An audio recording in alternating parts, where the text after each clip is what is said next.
Channel کے ناظرین کو سلسلہ فیضان اسلام میں مرحبا کہتا ہوں۔ انشاءاللہ عز و جل آج بھی ایک بہت ہی پیارا ہم موضوع لے کر آپ کے پاس حاضر ہوئے ہیں، اور وہ موضوع ہے امام اہل سنت اعلی حضرت رحمۃ اللہ تعالی علیہ کی سیرت مبارکہ۔ اسلام میں اسلاف کی بڑی ہی اہمیت ہے، اور ہمارے لیے ان کی زندگی مشعل راہ ہے۔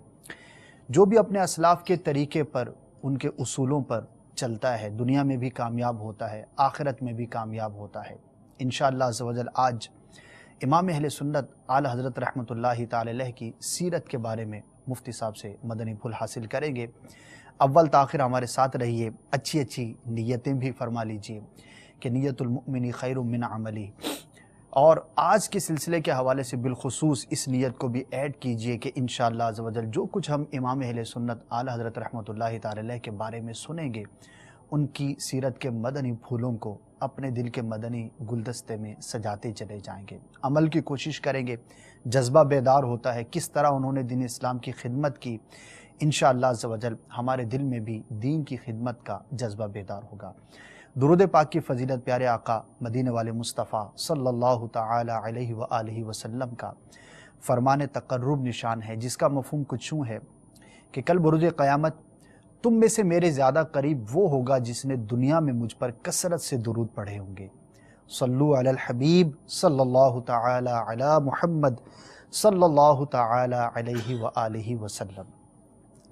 جی مفتی صاحب، سب سے پہلے میں یہ عرض کرنا چاہوں گا کہ جب بھی کسی کی سیرت کا تذکرہ ہوتا ہے، کوئی بھی شخص جو آگے جا کے بڑا کام کرتا ہے، اس کی زندگی کے ابتدائی دن، بچپن کے دن بڑے ہی اہم ہوا کرتے ہیں، اور بچپن ہی سے ان کی ایسی تربیت ہوا کرتی ہے کہ وہ آگے جا کر بڑے کام سر انجام دیا کرتے ہیں۔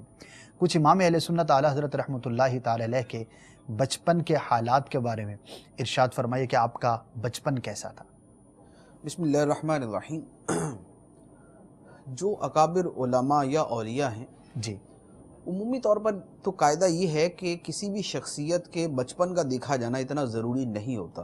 ٹھیک ہے۔ وجہ یہ ہے کہ آپ کو بہت بڑے علماء، اولیاء کرام ایسے ملیں گے کہ جن کا بچپن کا جوانی بھی جو ہے وہ بہت سارے دوسرے کاموں میں گزری ہوگی، لیکن جب انہوں نے توبہ کی اور رجوع اللہ کیا تو اس کے بعد پھر ان کی کیفیت بدلی اور ان کا مقام و مرتبہ بڑھنا شروع ہوا، پیدا ہونا شروع ہوا۔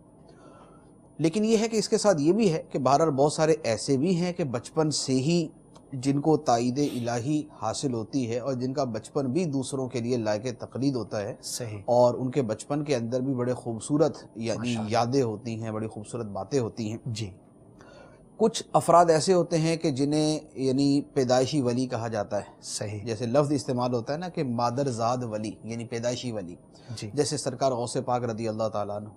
اب سرکار غوث پاک رضی اللہ تعالیٰ عنہ پیدائشی ولی تھے۔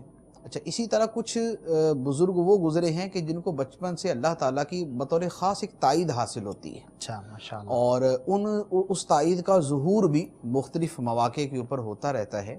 اعلیٰ حضرت رضی اللہ تعالیٰ عنہ کا معاملہ کچھ اسی طرح کا تھا کہ آپ بچپن ہی سے اللہ تعالیٰ کی خصوصی تائید اور اس کی رحمت کا مورد تھے، کہ اللہ تعالیٰ کی رحمت آپ کے شامل حال تھی۔ ماشاءاللہ، اس میں بہت ساری چیزیں ہیں، علم کے حوالے سے، عمل کے حوالے سے، تقوی کے حوالے سے، اور دیگر چیزوں کے اعتبار سے۔ اعلیٰ حضرت علی رحمہ کی سیرت مبارکہ میں آپ کے بچپن کے حوالے سے جو پہلی بات سامنے آتی ہے وہ ہے آپ کا شوق علم۔ یعنی اعلیٰ حضرت علی رحمہ کو بچپن ہی سے جی، علم کا بے پناہ شوق تھا۔ اس کا اندازہ اس سے لگائیں کہ آپ نے جب پڑھنا شروع کیا تو پہلی مرتبہ تو آپ جمعے والے دن بھی آپ نے مدرسے جانے کا ارادہ کیا، کہ چھٹی والے دن بھی آپ چلنے لگے۔ تو گھر والوں نے کہا آج کدھر؟ تو کہا پڑھنے کے لیے۔ تو فرمایا آج تو چھٹی ہے، جمعہ ہے۔ تو یوں جو ہے وہ گھر والوں کے سمجھانے سے پتہ چلا کہ نہیں، جمعے والے دن چھٹی ہوتی ہے، اس دن پڑھنے نہیں جانا ہوتا۔ ماشاءاللہ۔ تو اب عام بچوں کا جو حال ہے وہ تو یہی ہوتا ہے کہ وہ چھٹی کے ساتھ آگے پیچھے بھی ایک دن ملانے کی کوشش کر رہے ہوتے ہیں کہ کل چھٹی تھی تو آج بھی ہونی چاہیے۔ لیکن اعلیٰ حضرت رحمہ کا شوق علم یہ تھا کہ آپ جمعے والے دن بھی پڑھنے کے لیے جانا چاہتے تھے۔ پھر دوسرا یہ کہ آپ کے بارے میں آپ کے جو گھر والوں نے بیان کیا ہے وہ یہ ہے کہ آپ نے کبھی بھی پڑھنے کے معاملے میں ضد نہیں فرمائی۔ یعنی بچے عام طور پر جس طرح کرتے ہیں کہ آج مجھے نہیں پڑھنا، آج چھٹی کرنی ہے، آج میرے ساتھ یہ ہو گیا، آج میرے پیٹ میں درد ہو رہا ہے، اعلیٰ حضرت علیہ رحمہ کی عادت مبارکہ یہ تھی کہ خود پڑھنا ہی آپ کا شوق تھا، سبحان اللہ سبحان اللہ. اور پڑھنا ہی آپ کے لیے جو ہے نا وہ کھیل کا لطف دیتا تھا. تو اس لیے آپ نے کبھی بھی مدرسے جانے میں، سبق یاد کرنے میں، سبق پڑھنے کے لیے بیٹھنے کے اندر آپ نے کبھی بھی ضد نہیں فرمائی. اب اس کے ساتھ پھر اللہ تعالیٰ کی تائید آپ کے ساتھ ایسی شامل حال تھی کہ ایک تو آپ کا اپنا شوق تھا، دوسری اللہ تعالیٰ کی جو تائید تھی وہ ایسی تھی کہ اس میں ایک واقعہ ہے کہ ایک مرتبہ آپ کے جو قاری صاحب تھے انہوں نے کچھ پڑھانے کا ارادہ کیا، قرآن پاک کا کوئی لفظ پڑھا رہے تھے تو وہ جیسے زبر پڑھ رہے تھے، اعلیٰ حضرت زیر پڑھ رہے تھے. اب وہ بار بار زبر پڑھاتے رہے، زیر پڑھتے رہے، تو اس پر جو ہے وہ آپ کے جو دادا جان وہاں تھے انہوں نے قرآن پاک منگوا کے دیکھا تو درست وہ تھا جو اعلیٰ حضرت پڑھ رہے تھے. سبحان اللہ سبحان تو اللہ. اب پوچھا کہ آپ ویسے کیوں نہیں پڑھ رہے تھے جیسے آپ کے جو ہے وہ قاری صاحب آپ کو پڑھا رہے تھے؟ فرمایا میں ادا کرنا چاہتا تھا لیکن زبان سے نکلتا نہیں تھا. واہ کیا بات. یعنی غلط پڑھنا بھی جو ہے وہ اللہ تعالیٰ کی طرف سے ایسا ہوا کہ اللہ تعالیٰ نے آپ کی زبان پر اس کو جاری نہ فرمایا. صحیح. تو یہ ایک قسم کی بچپن سے اللہ تعالیٰ کی تائید تھی جو آپ کے ساتھ تھی. سبحان پھر اللہ. اس کے ساتھ یہ ہے کہ اللہ تعالیٰ نے جو آپ کو محنت کا جذبہ اور جو آپ کو ذہانت عطا فرمائی جی اس کو آپ یوں دیکھیں کہ آپ نے 4 سال کی عمر میں ناظرہ قرآن پاک مکمل فرما لی. سبحان اللہ. اب 4 سال کی عمر میں ناظرہ مکمل کیا اور پھر 6 سال کی عمر میں آپ کی سیرت میں ہے کہ آپ نے سرکار دو عالم صلی اللہ علیہ وآلہ وسلم کے میلاد مبارک پر 2 گھنٹے آپ نے تقریر فرمائی. 2 گھنٹے 2 گھنٹے کا بیان کرنا 6 سال کے بچے کے لیے یہ آج کے زمانے میں بھی تقریباً ایسا لگے گا کہ جیسے انہونی سی بات ہے، اور آپ نے اس عمر کے اندر بھی یہ کارنامہ سر انجام دیا. پھر اس کے ساتھ اللہ تعالیٰ نے ذہانت آپ کو ایسی دی تھی کہ ذہانت کا ایک بہت بڑا شعبہ باریک باتوں کو سمجھنا ہوتا ہے کہ باریک سے باریک باتیں آدمی سمجھ جائے، ان کا مفہوم، ان کی شرح کرنے پر قادر ہو، ان کو بسط کے ساتھ بیان کر سکے. تو ایک اصول فقہ کی کتاب ہے مسلم الثبوت، یہ ہمارے مدارس کے اندر کسی زمانے میں پڑھائی جاتی تھی اور ابھی بھی کئی جگہ پر تخصص فی الفقہ کے اندر اس کو داخل کیا ہوا ہے. یہ کتاب بڑی پیچیدہ ہے، یہ بڑی مشکل کتاب ہے، اور آپ اس کتاب کو پڑھ رہے تھے 10 سال کی عمر میں. 10 سال کی عمر میں ہمارے یہاں جو 20 سال کی عمر میں پڑھ رہا ہوتا ہے نا اس کے لیے سمجھنا ہی مشکل ہوتا ہے. اعلیٰ حضرت علیہ رحمہ 10 سال کی عمر میں وہ کتاب پڑھ رہے تھے اور آپ کو پڑھاتے تھے آپ کے والد ماجد. صحیح. آپ کے والد ماجد نے اس کی ایک عبارت کے اوپر کوئی سوال قائم کیا اور اس کا جواب دیا. اعلیٰ حضرت علیہ رحمہ نے جب اس کو پڑھا تو آپ نے اس کو لے کر اس عبارت کا ایک ایسا مفہوم بیان کیا کہ جس عبارت کے اوپر نہ تو وہ سوال قائم ہوتا تھا اور نہ اس کے جواب دینے کی حاجت تھی. اللہ اللہ. آپ کے والد ماجد نے جب وہ عبارت دیکھی، آپ کی لکھی ہوئی عبارت دیکھی، تو خوشی سے آپ کو سینے سے لگا لیا. سبحان اللہ سبحان. اور فرمایا کہ بیٹا تم مجھ سے پڑھتے نہیں بلکہ مجھے پڑھاتے ہو. اللہ اللہ. یعنی 10 سال کی عمر میں اس مشکل کتاب کی مشکل عبارت کو اتنے اچھے انداز میں ڈیفائن کیا کہ آپ کے والد ماجد اس کے اوپر دنگ رہ گئے اور آپ کو سینے سے لگا لیا. اللہ اللہ. تو یہ وہ ذہانت تھی جو اعلیٰ حضرت علیہ رحمہ کو بچپن سے عطا ہوئی. پھر اسی ذہانت کا یہ ظہور تھا کہ 14.25 سال کی عمر میں، یعنی 14.25 سال کی عمر میں آپ تمام علوم متداولہ، یعنی جو درس نظامی کے اندر پڑھائے جاتے ہیں ان تمام علوم سے آپ نے فراغت حاصل کر لی اور آپ باقاعدہ فارغ التحصیل عالم دین بن چکے تھے اور اس پر آپ نے پہلا فتویٰ بھی جاری فرما دیا. صرف 14.25 سال کی عمر میں فتویٰ دینا شروع کر دینا یہ کوئی معمولی بات نہیں ہے. جو فتوے کے شعبے سے وابستہ ہے ان کو پتہ ہے کہ فتویٰ دینا کتنا بڑا کام ہے اور اس کی استعداد اور اس کی صلاحیت کتنی عمر میں جا کے پیدا ہوتی ہے. تو آپ علیہ رحمہ نے اس عمر مبارک میں ہی آپ نے فتویٰ تحریر فرمایا. تو یہ آپ کی ذہانت کی دلی. اچھا پھر اس کے ساتھ اور یہ سارے بچپن ہی کے وہ سارے معاملات.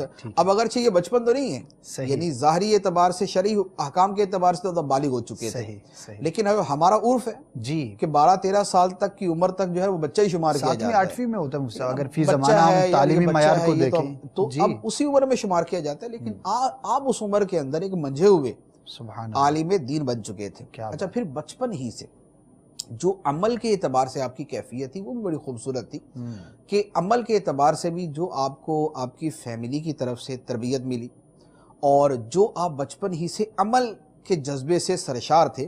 آپ کے بارے میں لکھا ہے کہ جب سے شعور کی عمر آپ نے سنبھالی، یعنی جب سے بچہ سمجھنا شروع کرتا ہے کہ نماز ہے، یہ جماعت ہے، یہ مسجد ہے، آپ نے اس کے بعد سے کبھی بھی بغیر جماعت کے نماز ادا نہیں فرمائی. ہمیشہ جماعت کے ساتھ نماز پڑھتے تھے اور اپنے شوق کے ساتھ جو ہے وہ مسجد جو ہے وہ حاضر ہوا کرتے تھے. تو بچپن ہی سے یعنی نگاہوں کی حفاظت، نماز کی پابندی، جماعت کا شوق، تقوی طہارت کا شوق اور رمضان کے روزے رکھنا شروع کر دینا، تو گویا یوں کہہ لیں کہ شوق علم ہو، محنت ہو، ذہانت ہو، حافظہ ہو، عمل ہو، تقوی ہو، خوف خدا ہو، دین کی طرف رجوع ہو، دین کے احکام پہ عمل کرنے کا جذبہ ہو، یہ تمام کی تمام چیزیں اعلیٰ حضرت علیہ الرحمہ کے بچپن کے اندر ہی ہمیں نظر آتی ہیں۔ تو یہ وہ بچپن بتاتا ہے کہ یہ کتنی بڑی ہستی ہے اور اس نے آئندہ جا کے کتنی بڑی ہستی بننا ہے۔ بجا فرمایا، ماشاءاللہ ماشاءاللہ کیا بات ہے ہمارے اعلیٰ حضرت رحمۃ اللہ تعالی علیہ کی، واقعی بڑی ہی حیرت ہوتی ہے اور بڑا ہی دل خوش ہوتا ہے۔ واقعی دنیا بھر میں اس وقت لاکھوں مسلمان جو ہے وہ امید ہے کہ دیکھ رہے ہوں گے، اور یہ واقعات جب سنتے ہیں اپنے اسلاف کے، اپنے بزرگان دین کے، تو دل میں بڑی خوشی داخل ہوتی ہے اور بڑی رغبت پیدا ہوتی ہے کہ کیسے تھے ہمارے یہ اسلاف اور کیسا ان کا خوبصورت جو ہے وہ ماشاءاللہ ایک انداز تھا۔ مفتی صاحب، کافی واقعات آپ نے بیان فرمائے اور مجموعی طور پر بھی کئی خصوصیات کا آپ نے بیان فرمایا۔ اسی سے روشنی لیتے ہوئے تربیتی اولاد کے حوالے سے، بچوں کی تربیت کے حوالے سے ہمیں کیا مدنی پھول ملتے ہیں امام اہل سنت کی سیرت کے تناظر کے اندر؟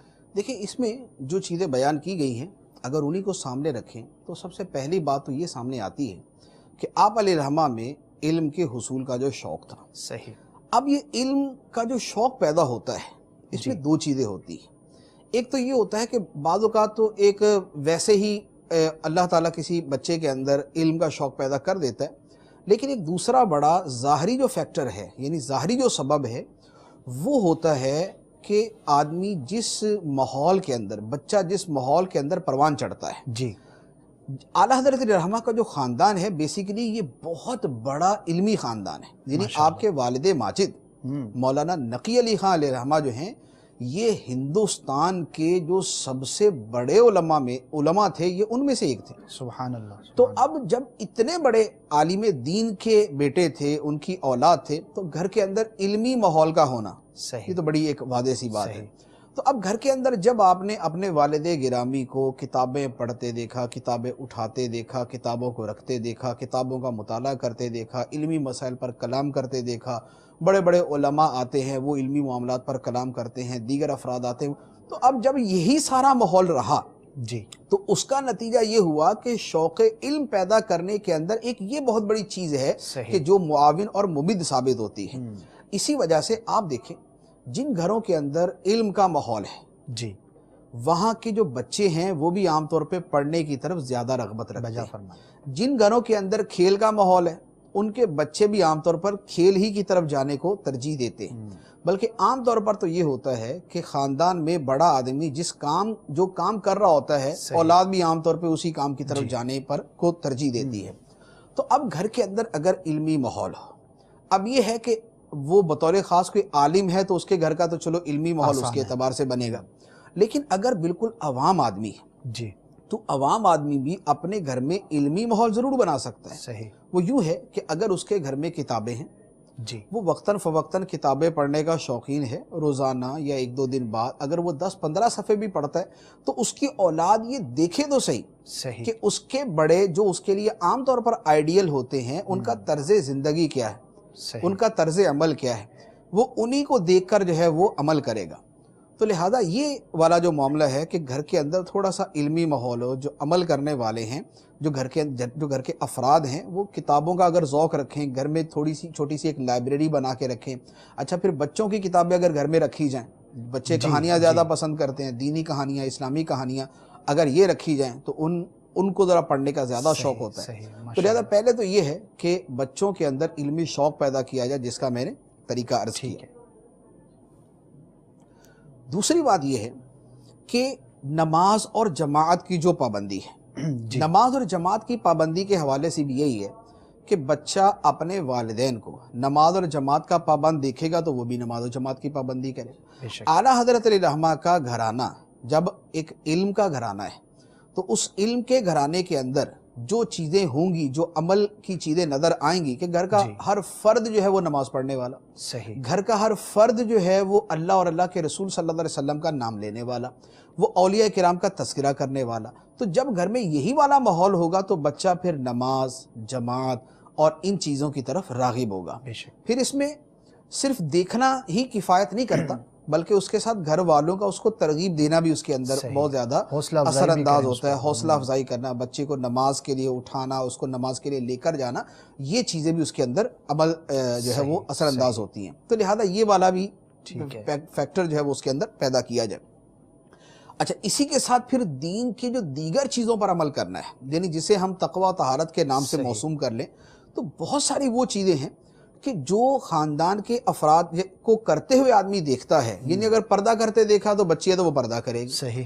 اگر لڑکا ہے تو اپنے باپ کو جیسے جو ہے وہ نامحرموں کو دیکھنے سے بچتا ہوا دیکھے گا تو وہ بھی اسی انداز کے اندر کرنا شروع کرے گا.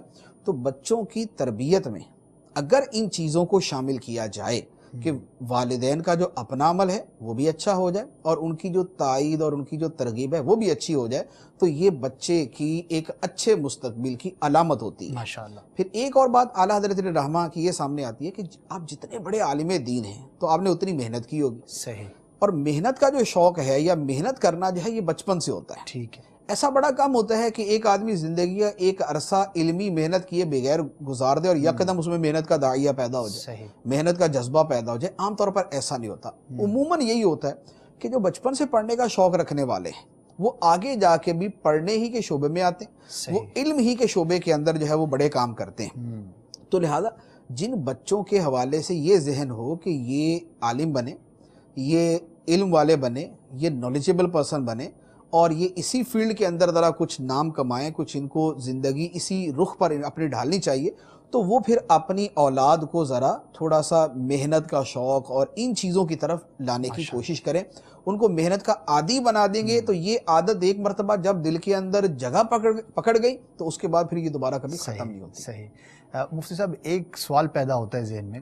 ماشاءاللہ دیکھیے, یہ ہر شخص چاہے گا, کوئی بھی مسلمان ہے اس کے دل میں کہیں نہ کہیں یہ جذبہ ضرور ہوگا کہ میری اولاد جو ہے وہ نیک بنے, اہل علم میں سے ہو, اس کا دینی ذوق ہو, عبادت کرے. کس کو ناپسند ہوگا کہ میرا بیٹا عبادت کرے, اس کو کوئی بھی ناپسند نہیں رکھے گا. اسی طرح اور بھی بہت ساری جو ہے وہ اس طرح کی صورتیں ہوتی ہیں. لیکن ایک بہت بڑا پرابلم یہ ہے, اور ہو سکتا ہے بہت سارے ناظرین بھی اس سے گزر رہے ہوں, کہ اب جو والدین ہیں انہوں نے اپنی عمر جو ہے وہ گزار لی.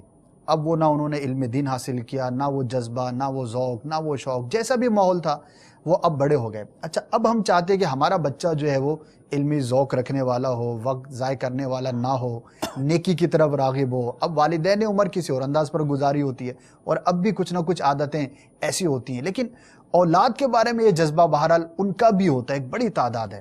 اچھا, ان کے لیے آپ کیا ارشاد فرمائیں گے؟ اب وہ اپنی اولاد کو کیسے ٹرن کریں, اور اپنی زندگی میں وہ تبدیلی لانا مشکل بھی سمجھتے ہیں, دشوار ہوتا بھی ہے, تو اس کا کیا حل کیا جائے؟ دیکھیں, اصل جو اس کے پیچھے فیکٹر ہوتا ہے نا کہ والدین جو کرتے ہیں اولاد آگے جا کے وہی کرتی ہے, ان کو اولاد وہی دیکھ کر کرتی ہے. اس کے پیچھے کیا ہوتا ہے کہ صحبت ہوتی ہے. یعنی والدین جو کرتے ہیں, بچہ چونکہ انہی کی کمپنی میں رہتا ہے, صحیح, انہی کی صحبت میں رہتا ہے, تو لہذا وہ چیزیں سیکھتا ہے. اب اگر ایک شخص بذات خود ایسا نہیں ہے تو وہ کسی ایسی علمی صحبت میں اپنی اولاد کو لے جانا شروع کر دے. جیسے میں نے بذات خود دیکھے ہیں, یعنی کئی ایسے دوست ہیں کہ جن کے ہاں کبھی جانا ہوتا ہے تو اکثر میں نے ان کی عادت دیکھی ہے کہ وہ ان کے بچے جو 6 سال کے 7 سال کے ہیں وہ ان کو بھی بٹھا دیتے ہیں. صحیح. حالانکہ ان کو بات نہیں پوری سمجھ آ رہی ہوتی, لیکن ان کو بٹھانے کا ان کا مقصد یہ ہوتا ہے کہ یہ بیٹھ کر یہ بھی سنیں گے نا تو ان کو پتہ چلے گا کہ شرعی مسائل ہوتے ہیں. صحیح. اور ایک شرعی مسائل کا جواب دینے والا جو عالم ہوتا ہے اس کی یوں عزت کی جاتی ہے اور اس کے علم کی وجہ سے اس کو یہ فوائد ملتے ہیں. تو یہ چیزیں بچہ جو ہے نا یہ دیکھ کر ایک انکانشیسلی جو ہے وہ اپنے اندر ایک ترغیب جو ہے وہ محسوس کرتا ہے. تو لہذا اگر کوئی خود ایسا نہیں کر سکتا تو اس کے لیے کوئی دوسرا ماحول موجود ہے. وہ اگر بذات خود علماء کے پاس جانے والا, نیک لوگوں کے پاس جانے والا, اچھی صحبت میں جانے والا ہے, دعوت اسلامی کے جیسے اجتماعات ہیں ان میں جانے والا ہے, تو یہاں اگر وہ لے جانے والا ہے تو یہ اپارچونٹی اس کو یہاں بھی میسر آ سکتی ہے. اور یہ مدنی چینل کی وجہ سے تو اور بھی زیادہ آسانی ہو گئی ہے کہ اب گھر کے اندر جو ہے وہ مدنی چینل اگر لگا لیا اور بچے کو ساتھ ہی بٹھا لیا, اب بچہ بھلے اپنے شوق سے 10 منٹ بیٹھے, تو زیادہ دیر بچے کو سمجھ نہیں آئے گی تو وہ بیٹھے گا بھی نہیں, لیکن وہ 10 منٹ بھی بیٹھے گا, یا جو بچوں ہی کا خاص پروگرام ہے وہ دیکھے گا تو اس کو ذرا بچے زیادہ رغبت سے دیکھتے ہیں. تو یہ چیز بھی وہی والی شے پیدا کر دیتی ہے, اسی کا نعمل بدل ہے کہ متبادل جو ہے وہ مل جاتا ہے. اگر آدمی کوشش کرے تو یہ مدنی چینل کی صورت میں یا اجتماعات کی صورت میں متبادل مل جاتا ہے. ماشاءاللہ. جی ناظرین, ہمیں بھی نیک بننا ہے، اپنی بھی اصلاح کی کوشش کرنی ہے، بچوں کو بھی نیک بنانا ہے۔ بچوں کو کہانیاں پڑھنے کا بڑا شوق ہوتا ہے اور دلچسپی ہوتی ہے، خاص طور پر جو اسکول گوئنگ جو بچے ہوتے ہیں تو بڑا ان کو شوق ہوتا ہے، بڑا ایک کریز ہوتا ہے کہ ہم کچھ نہ کچھ دلچسپ پڑھیں۔ تو اسی جذبے کے تحت امیر اہل سنت نے بھی کچھ رسائل جو ہے وہ تحریر فرمائے ہیں۔ اگر MCR میں اس کے ٹائٹلز موجود ہوں تو دکھا دیں، نور والا چہرہ، اسی طرح ایک دو اور بھی رسالے ہیں وہ دکھا دیے جائیں، اور یہ مکتبۃ المدینہ سے آپ حاصل کر سکتے ہیں۔ بچوں کے لیے لکھے گئے ہیں، آسان کر کے، اور دلچسپ اس کے اندر حکایات ہیں جن کو بیان کیا گیا ہے۔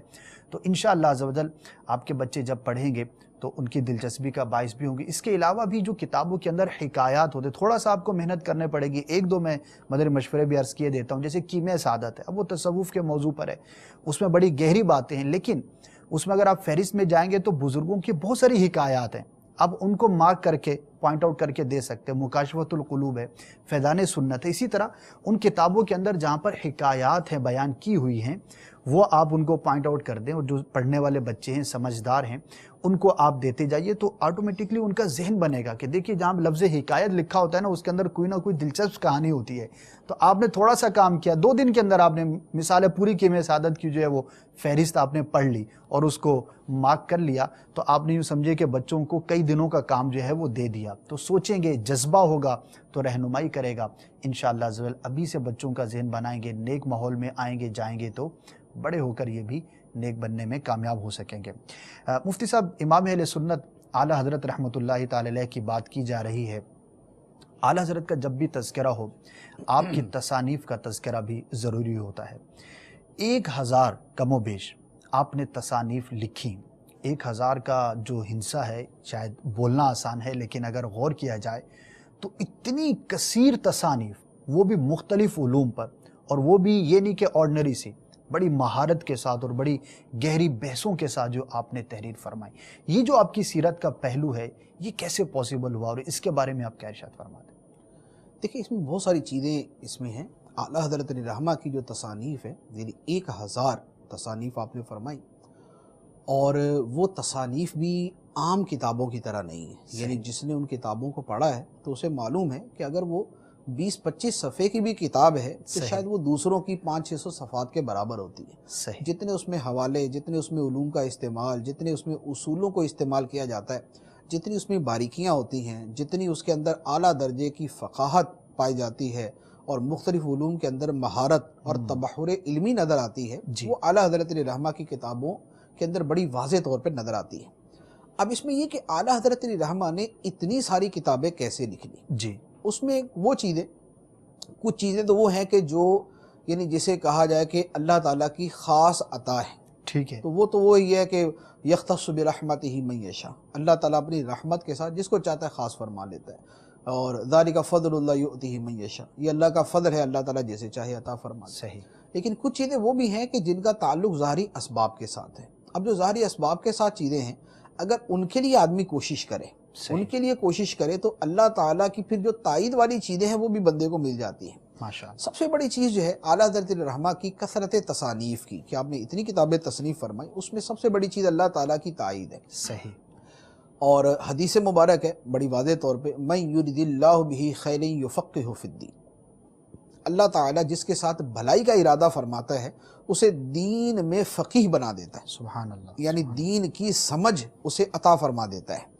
اعلیٰ حضرت رحمہ نہ صرف کہ ایک فقیہ تھے بلکہ سید الفقہاء تھے، سبحان اللہ۔ اولین و آخرین کے اندر ان کی نظیر ملنا بڑی مشکل ہے، یعنی متقدمین کے اندر ایسے فقہاء نظر آتے ہیں لیکن بعد والوں کے اندر بڑا مشکل ہے کہ اتنا صاحب علم فقیہ نظر آئے۔ تو اللہ تعالیٰ نے دین کی سمجھ عطا فرمائی، اس کا مطلب کہ اللہ تعالیٰ نے آپ کے ساتھ خیر کا ارادہ فرمایا۔ اب جس کے ساتھ اللہ تعالیٰ خیر کا ارادہ فرماتا ہے تو خیر کے اسباب بھی اس کو مہیا فرما دیتا ہے۔ دوسری بات اعلیٰ حضرت علیہ رحمہ کا جو حافظہ تھا، جی، اب یہ وہ شے ہے کہ جو اللہ تعالیٰ کی عطا سے ہے، کیونکہ ایسا حافظہ جو ہے یہ سننے کو ملتا نہیں کہ کسی کا اتنا حافظہ ہو۔ اب وہ کتنا تھا اس کے لیے ایک دو واقعات میں عرض کرتا ہوں۔ جیسے اعلیٰ حضرت علیہ رحمہ کا قرآن پاک حفظ کرنے کا واقعہ ہے کہ آپ نے 1 مہینے کے اندر قرآن حفظ کر لی۔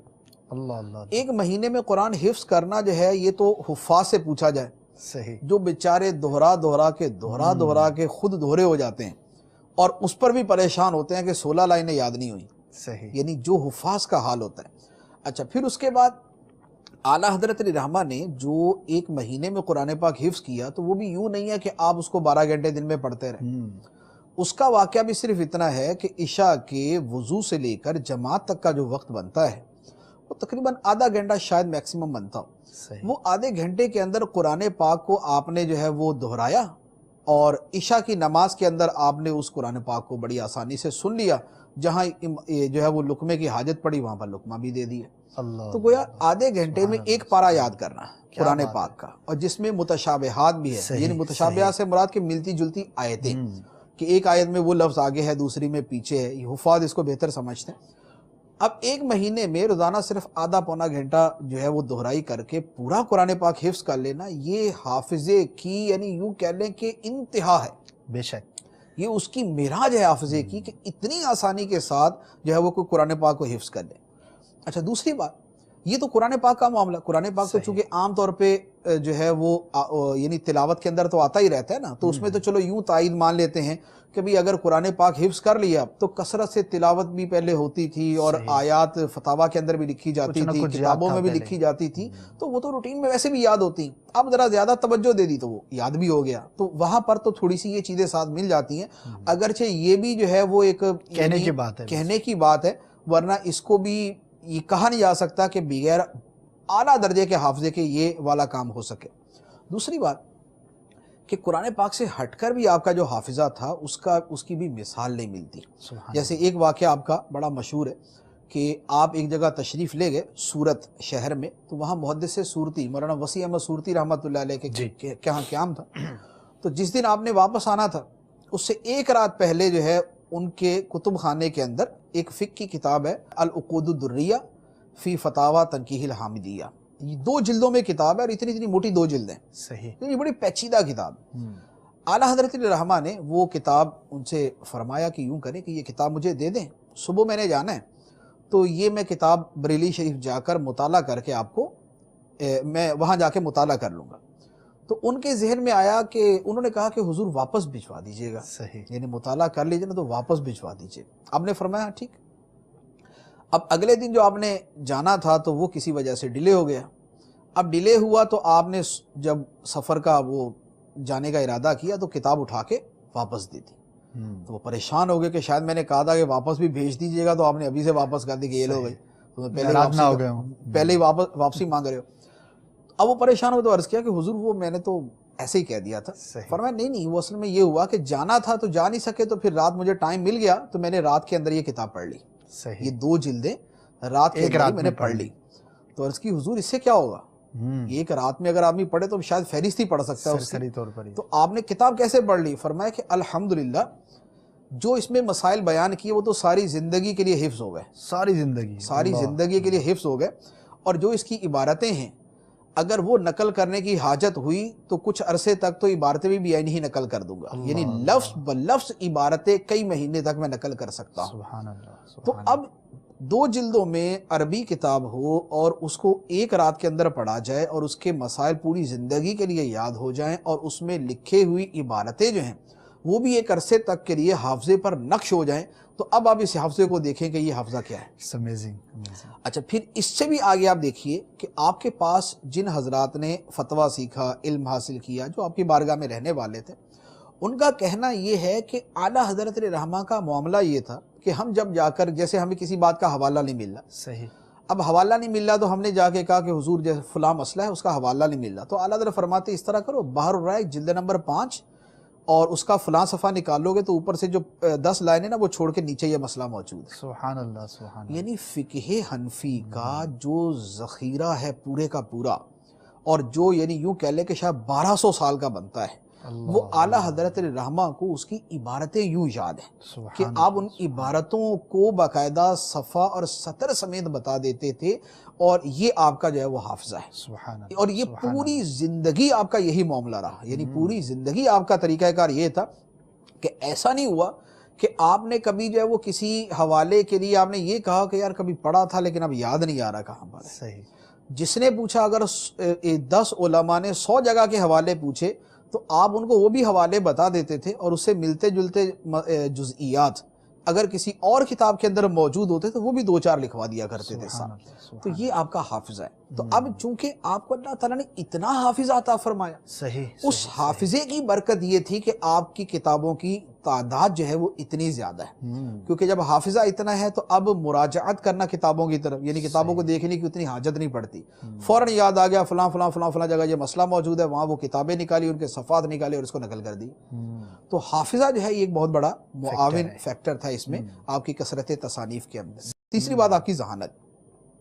ذہانت میں یہ تھا کہ آپ کی ذہانت کا یہ عالم تھا کہ یہ حقیقت ہے کہ پچھلی یعنی صدیوں کے اندر کتابوں میں وہ چیزیں نہیں ملتی جو اعلیٰ حضرت علیہ رحمہ کی تصانیف کے اندر ملتی ہیں. آپ یقین کریں کہ آپ کی کتابوں میں ایسی چیزیں ہیں کہ پچھلے اگر 1000 سال کے علماء نے کسی مسئلے کے اوپر 10 دلیلیں بیان کی, اعلیٰ حضرت علیہ رحمہ نے 10 کے بعد فرمایا کہ اب فقیر کو جو اللہ تعالیٰ نے دلائل سجھائے ہیں, جو اللہ تعالیٰ نے دل میں اتارے ہیں, میں وہ بیان کرتا ہوں. اس کے بعد وہ 10 کا عدد بڑھتا گیا, 11 12 13 15 20 25 30 35 40 45 50, اب یہ بڑھتے بڑھتے بعد اوقات 1000 سال کے علماء کی دلیلیں 10 ہیں اور اعلیٰ حضرت کی 40. اللہ اللہ اللہ. یہ وہ ذہانت کی جو انتہا ہے, جو اس کی بلندی ہے, وہ ایک بہت بڑی چیز تھی کہ جو اعلیٰ حضرت علیہ رحمہ کی کتابیں لکھنے کے اندر بے پناہ معاون ثابت ہوئی. سبحان اللہ. اچھا یہ 3 چیزیں ہوگی. اب اس کے ساتھ چوتھی چیز اعلیٰ حضرت علیہ رحمہ کا جذبہ. جذبہ جو ہے یہ بہت سارے وہ کام کروا دیتا ہے جو بغیر جذبے کے آدمی انہی صلاحیتوں کے ساتھ کر نہیں سکتا. ٹھیک. اعلیٰ حضرت علیہ رحمہ کا جذبہ کیا تھا؟ خود آپ سے بھی پوچھا گیا کہ حضور آپ کی زندگی کا کام کیا ہے, یعنی آپ کیا سمجھتے ہیں کہ آپ نے زندگی میں کیا, کرنا ہے, کرنا چاہتے ہیں. تو فرمایا کہ جو اصل مقصود ہے وہ تو سرکار دو عالم صلی اللہ تعالی علیہ وآلہ وسلم کی عزت و ناموس کی حفاظت ہے. سبحان اللہ. آپ کی عظمت و شان کو بیان کرنا اور اس پر ہونے والے سوالات کے جوابات دینا اور آپ کی بارگاہ میں گستاخوں کو منہ توڑ جواب دینا, یہ تو میری زندگی کا اصل الاصول ہے. یہ زندگی کی سب سے بنیادی چیز ہے. اور دوسری شے ہے فقہ حنفی کے مطابق مسائل کا جواب دے کے لوگوں کو شرعی رہنمائی جو ہے وہ مہیا کرنا. سبحان اللہ. سبحان اللہ. اب یہ جو 2 جذبے ہیں, جو ایک درد ہے, ایک تو یہ کہ وہ زمانہ ایسا تھا کہ انگریزوں نے اپنے غلام پیدا کر دیے اور توحید اور رسالت کے معاملات کے اندر جو انہوں نے کیا, تو وہ جو سرکار علیہ الصلوۃ والسلام کے ساتھ محبت اور آپ کی عظمت اور آپ کے فضائل کو بیان کرنا, پھیلانا, دفاع کرنا, جواب دینا, جو شدت محبت کی وجہ سے جذبات تھے, ان کی وجہ سے آپ بے پناہ محنت فرماتے تھے, بے پناہ محنت فرماتے تھے. ایک وہ چیز تھی. اور دوسرا لوگوں کی شرعی رہنمائی. کہ ہندوستان کا جو معاملہ تھا وہ ایسا تھا کہ جس کو کہہ لیں کہ جہالت عام, لوگوں کی اکثریت ان پڑھ, دینی اداروں سے دور, کیونکہ انگریزوں کا زمانہ آیا تو وہ انہوں نے مدارس کو جو ہے وہ بالکل یعنی وہ ڈیگریڈ کرنے کے لیے اور اس کو بالکل یعنی ختم ہی کرنے والے جو پلان انہوں نے کیے, اس کی وجہ سے لوگوں میں جہالت بہت, تو غیر مسلموں کے ساتھ تعلقات اٹھنا بیٹھنا, تو یعنی اتنے مسائل. اور آپ کی وہ ہستی تھی کہ پورے ہندوستان کے اندر آپ کے فتاویٰ جاتے تھے. اب یہ اندازہ لگا لیں کہ بریلی شریف کہاں پر ہے, فتاویٰ رضویہ کے اندر یہاں کراچی کے سوالات بھی ہیں, اور یہ کھارا در کے سوالات جو ہے اعلیٰ حضرت کی بارگاہ میں گئے ہوئے, اور کراچی کے کچھ ایریاز ہیں ان کے جواب سوالات گئے ہوئے, حتیٰ کہ اچھا پھر افریقہ, افریقی ممالک سے اعلیٰ حضرت کو سوالات فتاویٰ رضویہ میں موجود ہیں. ایون کہ امریکہ سے سوالات اعلیٰ حضرت کو جو ہے وہ کیے گئے. اسی طرح یہ برما, رنگون اور یہ بنگلہ دیش یعنی بنگال جو کہلاتا تھا, یہ پورے یعنی ہندوستان کیا ہندوستان سے باہر بھی دنیا بھر سے اعلیٰ حضرت علیہ رحمہ کے پاس سوالات آتے تھے. اعلیٰ حضرت فرماتے ہیں کہ الحمدللہ بعض اوقات ایسا ہوتا ہے کہ ایک وقت میں 500 سوالات جمع ہوتے ہیں. ایک وقت میں 500 سوالات جمع ہوتے ہیں, اور اعلیٰ حضرت کی تنہا ذات تھی جو ان سارے کاموں کو سر انجام دے رہی تھی. تو یہ جو کثرت کار اور جو کام کرنے کا جذبہ اور جو زیادہ سے زیادہ مسلمانوں کی خیر خواہی, ان کی دینی الجھنیں دور کرنے کا ثواب حاصل کرنا, اور ان کو ان کے حلال و حرام سمجھانا, اور ان کے گھروں کے اندر ہونے والے معاملات میں ان کی رہنمائی کرنا, اور ان کو رشد و ہدایت فرمانا، یہ وہ جذبہ ہے کہ جو بہت سارے کام کروا دیتا ہے۔ سبحان اللہ، اسی وجہ سے اعلیٰ حضرت علی رحمہ کے اوپر یعنی یہ جس کو کہنا ہے کہ یہ دھن ایسی سوار تھی کہ آپ کی جو نیند کا وقت ہے وہ بھی بمشکل 2.5 گھنٹے تھا۔ 24 گھنٹے میں صرف 2.5 گھنٹے، 2.5 گھنٹے سے 3 گھنٹے آپ آرام فرماتے تھے، اور بقیہ آپ کا تمام تر وقت جو ہے وہ تصنیف، تالیف، فتویٰ نویسی اور تحریر کے اندر گزرتا تھا۔ اللہ تو جب اللہ، تائید الہی حاصل ہو، سبحان اللہ، حافظہ بے پناہ ہو، ذہانت اعلیٰ درجے کی حاصل ہو، جذبہ جو ہے وہ اپنے جو ہے وہ جولانی پر ہو، تو پھر اللہ تعالیٰ کی جو ہے نا، اللہ تعالیٰ کی طرف سے یہ بطور خاص ایک عنایت ہوتی ہے کہ اتنی سارے کتابیں لکھ دیں گے۔ سبحان اچھا، پھر اس کے ساتھ ایک اور چیز، اعلیٰ حضرت علی رحمہ اپنے وقت کی جو قدر فرماتے تھے، کتابیں زیادہ لکھنے کے پیچھے ایک یہ چیز بھی ہے، صحیح، کیونکہ وقت کو صحیح استعمال کیے بغیر کوئی بھی آدمی بڑا کام نہیں کر سکتا۔ پھر وہ یہی ہے کہ انہونی میں کسی سے کچھ ایسا ہو گیا کہ جیسے نیوٹن نے سیب دیکھ کے جناب وہ ایک فارمولہ نکال لیا، تو انہونی میں ہو گیا تو ہو گیا۔ جس کام کو محنت کے ساتھ کرنا ہے وہ کام بغیر وقت کی قدر کیے کبھی بھی نہیں ہو سکتا۔ اس لیے کسی کا مقولہ ہے کہ time management is life management, یعنی جس نے وقت کو صحیح طریقے سے مینج کر لیا، صحیح طریقے سے یعنی اس کو استعمال کر لیا، اس نے اپنی زندگی کو صحیح طریقے سے استعمال کر لیا۔ تو اعلیٰ حضرت علی رحمہ جو اپنے وقت کی قدر فرماتے تھے، اس کا آپ اندازہ اس سے لگائیں کہ آپ کا وہ وقت جو اپنے گھر والوں کے ساتھ گزرتا تھا وہ مغرب کے بعد سے شاید عشاء تک کا وقت، صحیح، کہ اس وقت میں آپ کھانا اپنے گھر والوں کے ساتھ کھاتے تھے اور عشاء کے بعد دوبارہ اپنی تصنیف اور تحریر کے اندر مشغول۔ اچھا، چونکہ آپ ایک عظیم جو ہے وہ مرشد اور پیر بھی تھے، صحیح، لہذا مریدین کو وقت دینا، اچھا سائلین جو زبانی پوچھنے ہیں ان کو وقت دینا، پھر چونکہ ایک محلے میں رہتے تھے، مسلمان ویسے ملنے آتے تھے، پھر آپ کی جو ہے وہ رشتہ داریاں بھی تھیں، صحیح، ان سارے کاموں کے لیے جو آپ کا وقت تھا وہ تھا عصر سے مغرب۔ اچھا، عصر سے مغرب آپ جو ہے وہ اپنے گھر میں جو یعنی وہ تھوڑی سی کیاری تھی وہاں تشریف فرما ہو جاتے۔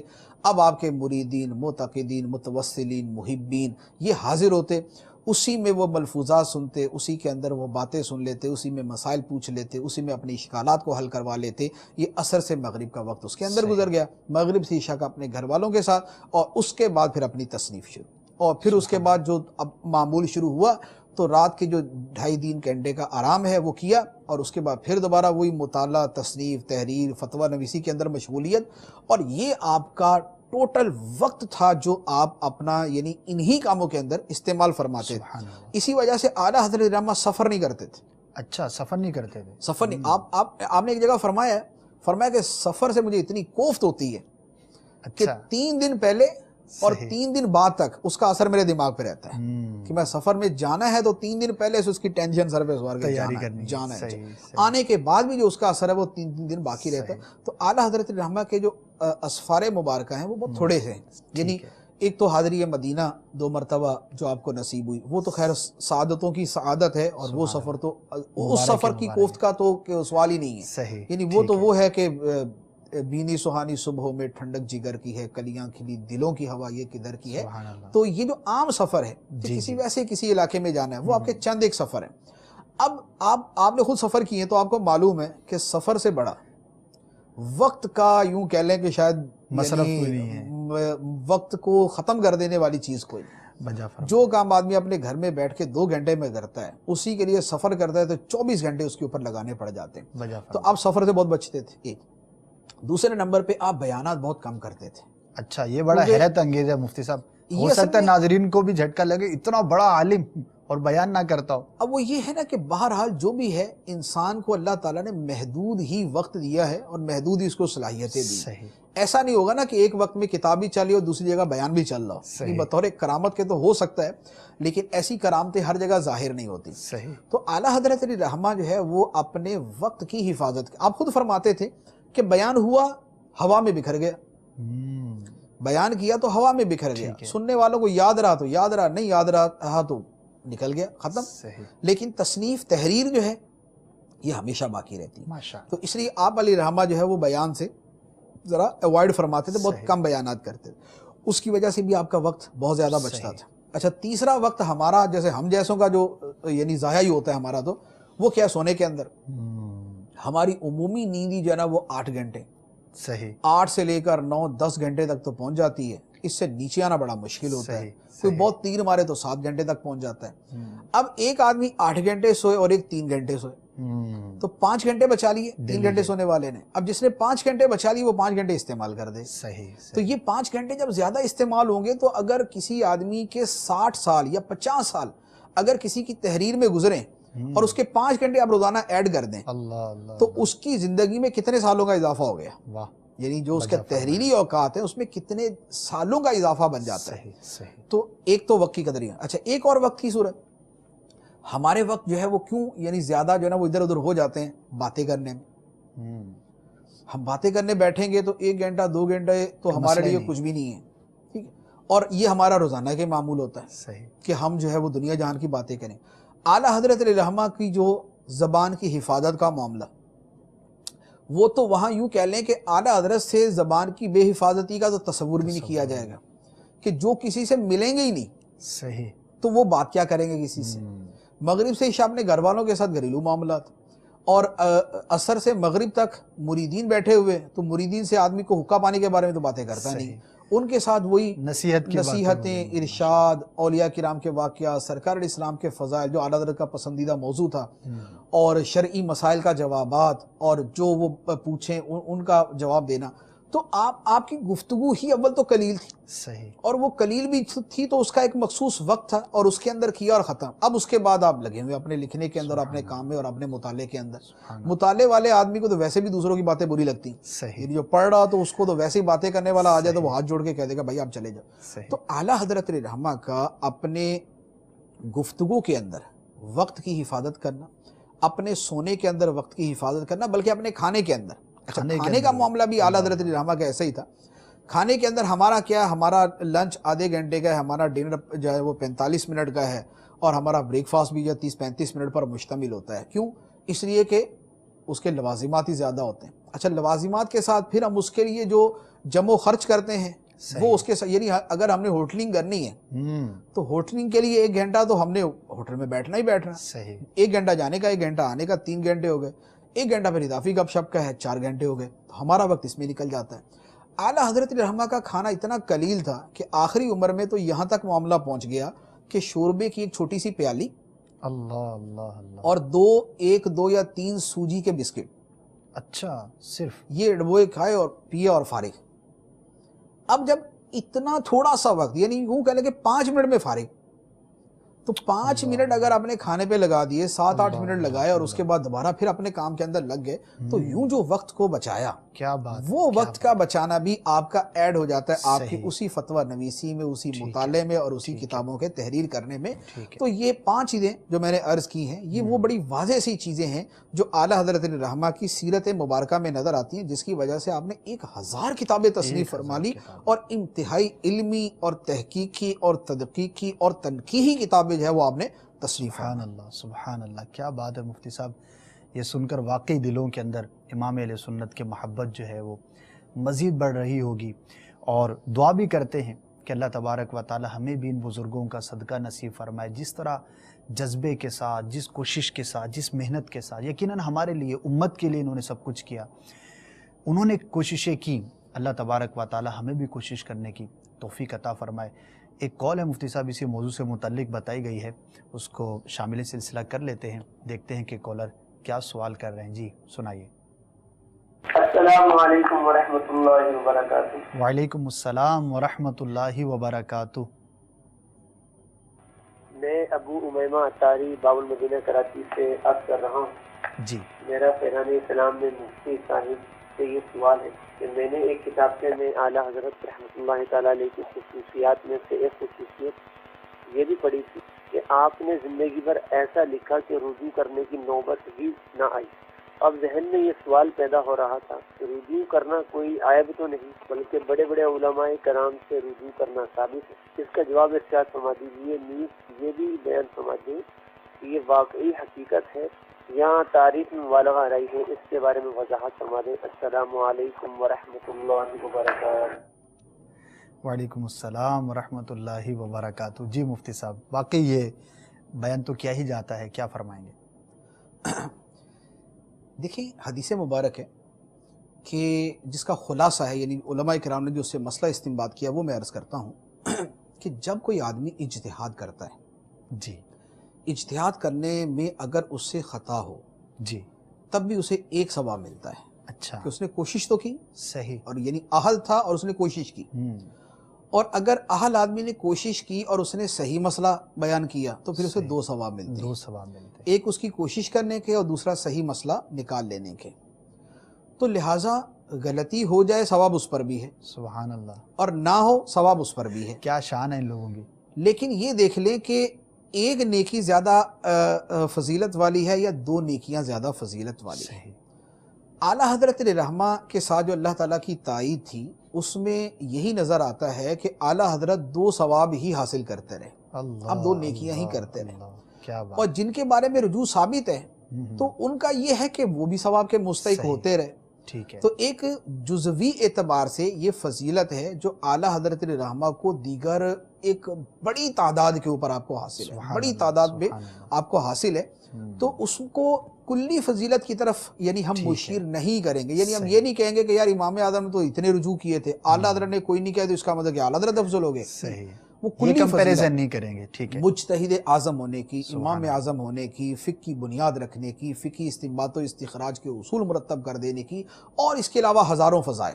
وہ سیدنا امام اعظم رضی اللہ تعالی عنہ کی خصوصیت، اور وہ آپ کے جو شاگردان گرامی قدر تھے وہ ان کی بہت ساری خصوصیات. صحیح. تو افضلیت مطلقہ جو ہوتی ہے وہ یعنی یوں کہہ لیں کہ اکابر فقہا اور آئمہ جو گزر چکے ہیں جن کے بارے میں ہمیں یعنی ہمارا ایک قسم کا اتفاق ہے وہ افضل ہی ہیں، ٹھیک ہے، تو ان کے ساتھ کمپیئر نہیں کیا جائے گا. صحیح، ہاں یہ ہے کہ جزوی اعتبار سے واقعی ایک فضیلت ہے، ٹھیک اس میں کسی کو کوئی کلام نہیں ہے. وہ بہت مرتبہ متاخرین کو جزوی فضائل حاصل ہوتے ہیں صحیح. جو اپنے سے افضل لوگوں کے مقابلے کے اندر بھی ہو جاتے ہیں. تو اعلیٰ حضرت رحمہ کیا یہ کہ آپ نے جو مسئلہ بیان کیا درست بیان کیا، 2 ثواب کمائے اور 2 ثواب حاصل کیے، تو سبحان ٹھیک ہے، ایک فضیلت ہے. ذالک فضل اللہ یؤتیہ من یشاء، اللہ کا فضل ہے جسے چاہے عطا فرمائے.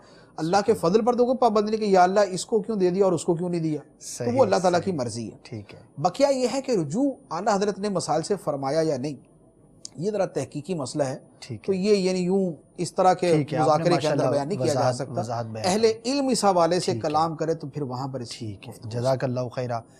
مفتی صاحب، یہ جو امام علیہ سنت اعلیٰ حضرت رحمۃ اللہ تعالی کی تصانیف کا آپ نے ذکر فرمایا اور چند جو آپ نے وجوہات بیان فرمائیں کہ کس طرح سے جو ظاہری اسباب تھے وہ بھی آپ نے بیان فرمائے، آپ کے اس طرز عمل میں ہمارے لیے کیا مدنی پھول ہیں؟ دیکھیں اس میں جو ہے وہ بہت ساری اس میں چیزیں آتی ہیں. جی جیسے مثال کے طور پہ وقت کی قدر کے حوالے سے جو میں نے عرض کیا، جی، زندگی میں کامیابی خواہ کسی دنیاوی کام میں حاصل کرنی ہے یا آخرت کے کام میں، دینی کام کے صحیح. اندر، دونوں کے اندر وقت کی قدر ایک بڑا بنیادی فیکٹر ہے. صحیح. ہر آدمی اپنے وقت کو دیکھے کہ وہ کن کاموں میں صرف کرتا ہے ہم، اور اپنے جائز مقصد میں اگر وہ اس کو موو کرتا ہے، اس کو یعنی پھیر دیتا ہے تو وہ کیا طریقہ اختیار کر سکتا ہے.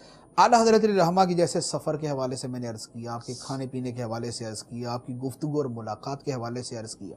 ہر آدمی اگر اپنا وقت بچا کر کوئی بڑا کام کرنا چاہتا ہے تو یہ جو کھانے کے اوپر 2-2 3-3 گھنٹے لگانا ہے، یہ جو میل ملاقات اور گپ شپ کے اندر وقت صرف کرنا ہے یا بلا وجہ کے سفروں کے اندر اپنا وقت صحیح. استعمال کرنا ہے، وہ ان سے اپنے آپ کو بچائیں. اچھا پھر یہ ہے کہ وقت کے یہ ایک بڑا اصول ہے اس وقت دنیا کے اندر چلتا ہے کہ دا چنکس آف ٹائم آپ اس کو استعمال کریں.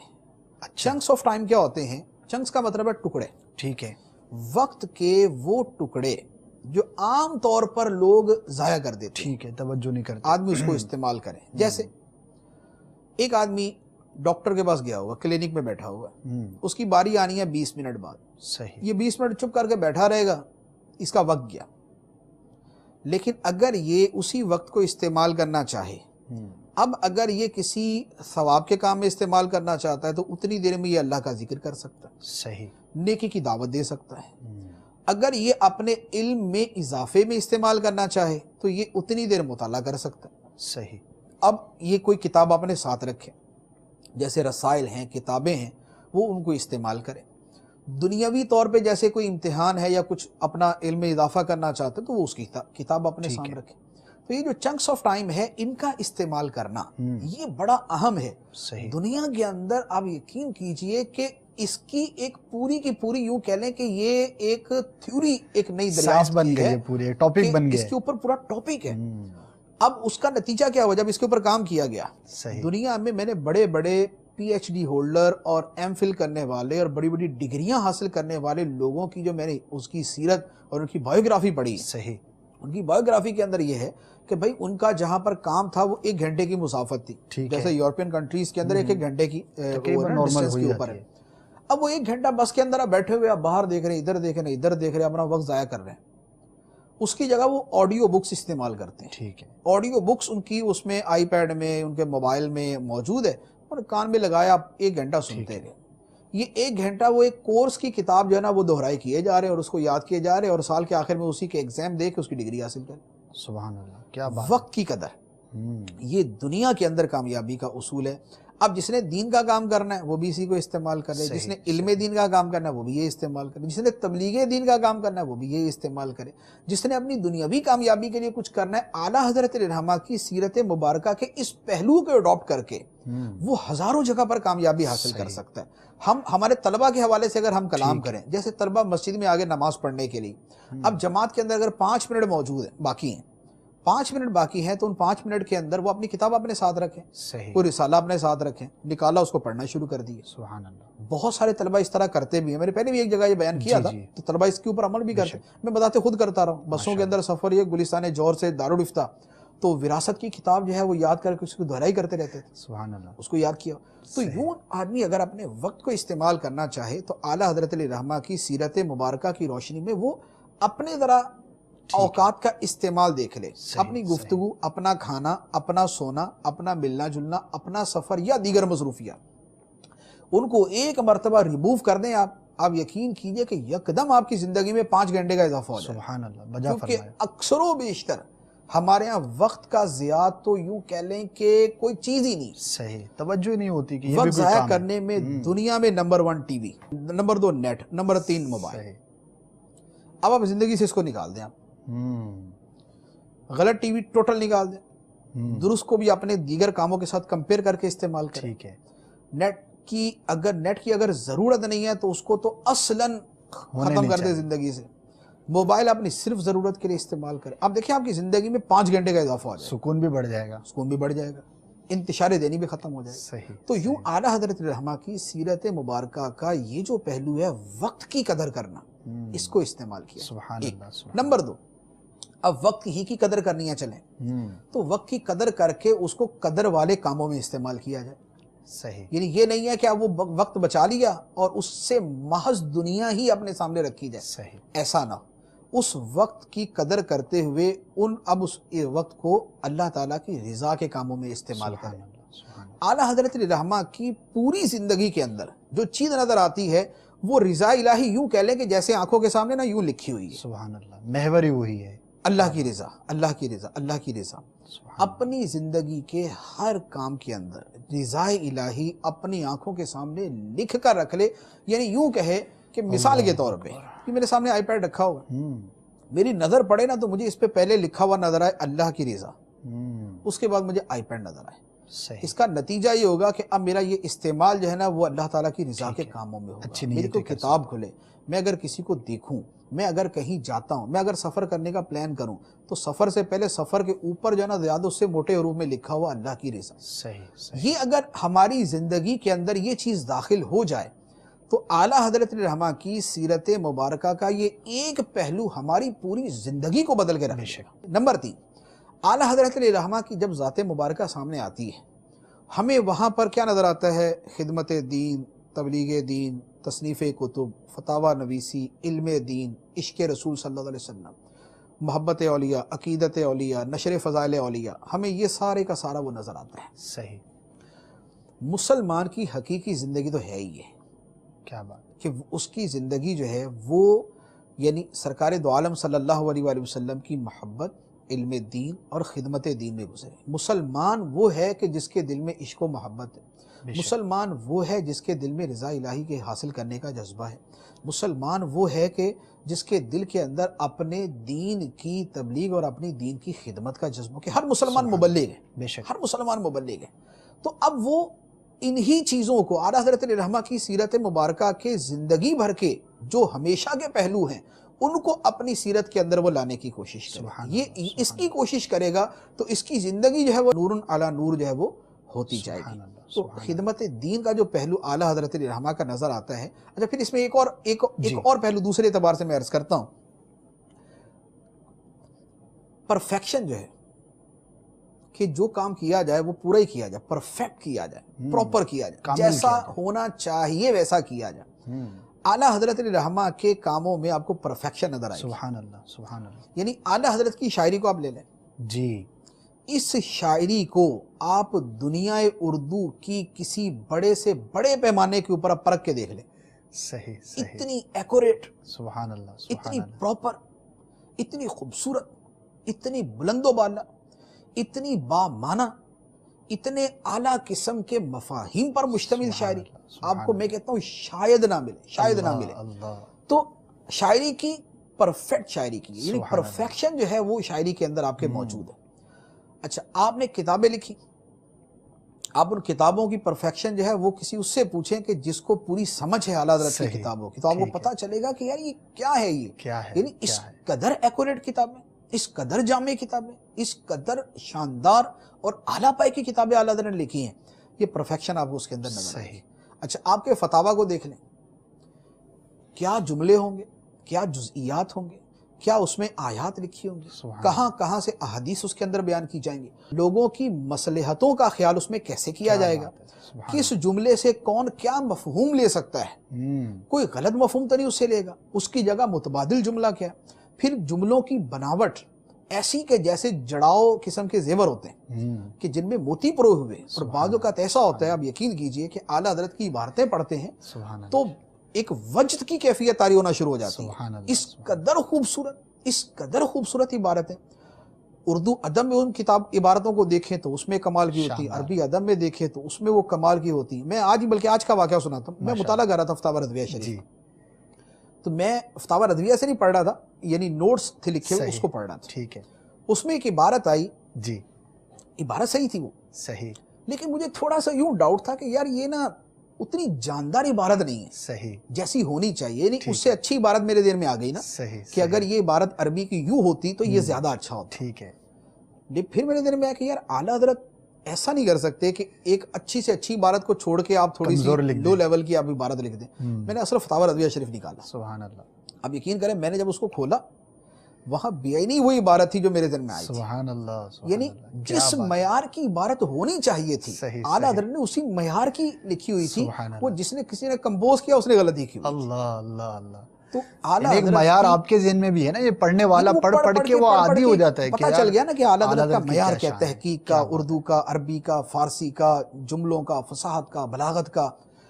تو یہ ہے پرفیکشن کہ جو کام کیا جائے وہ پراپر کیا جائے. ہمارے یہاں ناکامی کہاں ہوتی ہے کہ اول تو ہم 80% کام کرتے ہیں اور 20% چھوڑ دیتے ہیں.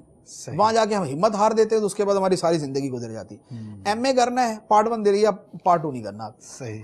یعنی جو ہماری اپنی مثال ہے نا، ہمیں سمجھ آتی ہے. کام کو پایہ تکمیل تک پہنچایا جائے اور بہترین انداز میں پایہ تکمیل تک پہنچایا جائے. اب اسی سے میں کہتا ہوں کہ اب مبلغین دیکھ لیں. صحیح. جب مبلغ نے بیان کرنا ہی ہے نا تو پھر وہ ناقص قسم کا نہ کرے. ٹھیک ہے. وہ بہت اچھا بیان کرے. تیاری کے اگر کسی نے چینل پر سلسلہ کرنا ہے تو پھر وہ درمیانے درجے کا نہ کرے، وہ اعلیٰ درجے کا ہی کرے جیسی تیاری ہونی چاہیے. اگر کسی نے کتاب لکھنی ہے تو پھر وہ کتاب جو ہے نا وہ ادھر ادھر سے پکڑ دکڑ کے نہ ہو، وہ پھر اعلیٰ درجے کی کتاب ہونی چاہیے.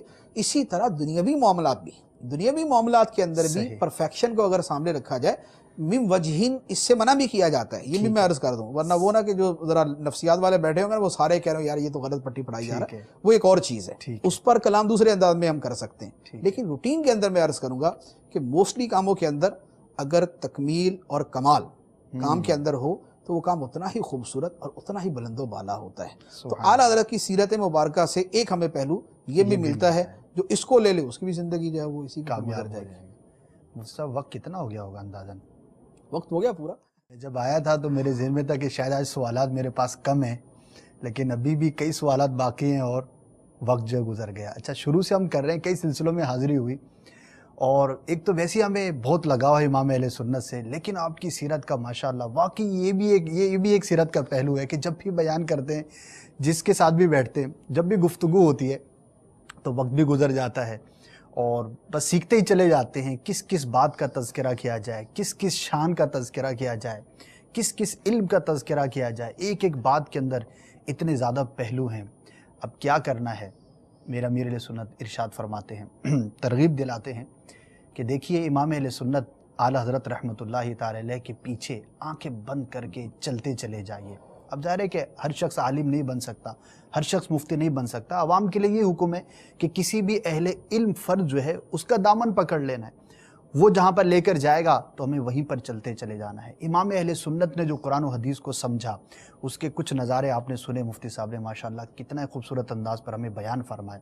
اب عوام کے لیے اس میں کیا درس ہے, ہمیں کیا کرنا ہے؟ تو امیر سنت نے جو ہمیں مدنی پھول ارشاد فرمائے, اور خود امیر اہل سنت کی ذات میں جو اس چیز کا آپ نے بھی غلبہ دیکھا ہو, جب بھی ترجمہ قرآن بیان کرنا ہے تو کنز الایمان کا نام لینا ہے, جہاں بن پڑے امیر اہل سنت تذکرہ اعلیٰ حضرت فرماتے ہی فرماتے ہیں. تو یہ ہمارے لیے باعث ترغیب ہے کہ فی زمانہ بہت سارے لوگ جو ہے وہ بہت ساری باتیں کرتے ہیں. ہمارے لیے آسانی کی راہ, کامیابی کی راہ, امام اہل سنت کے دامن کو تھام لیجئے. انشاءاللہ عز و جل ان کے پیچھے چلتے چلے جائیں گے تو سیدھے مدینے جا پہنچیں گے. دعوت اسلامی کے مدنی ماحول کے اندر بھی الحمدللہ آپ کو یہ چیز بڑے ہی غلبے کے ساتھ نظر آئے گی, اور امام اہل سنت کا تذکرہ, ذکر خیر, آپ کی تصانیف, آپ کی سیرت کا تذکرہ آپ کو ملتا ہی چلا جائے گا. تو دعوت اسلامی کا مدنی ماحول ہمیں امام اہل سنت اعلیٰ حضرت رحمۃ اللہ تعالی علیہ کے در تک پہنچاتا ہے. اور بہت سارے ناظرین ایسے ہوں گے, اور بالخصوص جو باقاعدہ ماحول سے وابستہ نہیں, مدنی چینل انہوں نے دیکھنا شروع کیا ہوگا, تو مدنی چینل دیکھتے دیکھتے دیکھتے بہت ساری چیزیں آپ نے سیکھی ہوں گی. اعلیٰ حضرت کی محبت بھی آپ کے دلوں میں پیدا ہو گئی ہوگی, یا پہلے سے تھی تو اس میں ضرور اضافہ ہوا ہوگا. اللہ تعالیٰ ہمارے امیر اہل سنت کو سلامت رکھے, ہماری دعوت اسلامی کو سلامت رکھے, ہمیں اس کے ساتھ وابستگی عطا فرمائے, امام اہل سنت کی برکتوں سے ہم سب کو مالا مال فرمائے. آمین بجاہ النبی الامین صلی اللہ تعالی علیہ وسلم. صلو علی الحبیب. کھلی اسلام کی آنکھیں ہوا سارا جہاں روشن, کھلی اسلام کی آنکھیں ہوا سارا جہاں روشن. عرب کے چاند صدقے کیا ہی کہنا تیری طلعت کا, عرب کے چاند صدقے کیا ہی کہنا تیری طلعت کا.